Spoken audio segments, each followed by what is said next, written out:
ಭಾರತ್ ಮಾತಾ ಕಿ ಜೈ. ಭಾರತ್ ಮಾತಾ ಕಿ ಜೈ.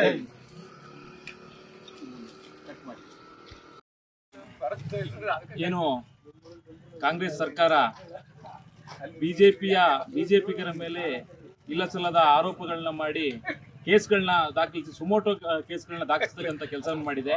ಅದರಂತೆ ನಮ್ಮ ಶಾಸಕರ ಆಪ್ತ ಸಹಾಯಕರು ನಮ್ಮ ನಾಯಕರು ಆದಂತಹ ಶ್ರೀಯುತ ರಾಜೇಶ್ ಹಿರಿಮನೆಯವರ ಮೇಲೆ ಕಳೆದ ಒಂದು 7-8 ತಿಂಗಳ ಹಿಂದೆ ಒಂದು ಸಣ್ಣ ವಿಚಾರದಲ್ಲಿ ಏನು ಅಮಿತ್ ಮಾಳವೀಯ ನಮ್ಮ ರಾಷ್ಟ್ರೀಯ ಐಟಿ ಸೆಲ್ ಬಿಜೆಪಿ ಐಟಿ ಸೆಲ್ನ ಪ್ರಮುಖರಾದ ಅಮಿತ್ ಮಾಳವೀಯ ಅವರು ಹಾಕಿದಂಥ ಪೋಸ್ಟ್ ಅನ್ನು ಶೇರ್ ಮಾಡಿರುವಂಥ ಉದ್ದೇಶಕ್ಕಾಗಿ ಇವರ ಮೇಲೆ ನಗರ ಪೊಲೀಸ್ ಠಾಣೆಯಲ್ಲಿ ಪ್ರಕರಣ ದಾಖಲಿಸ್ತಾರೆ.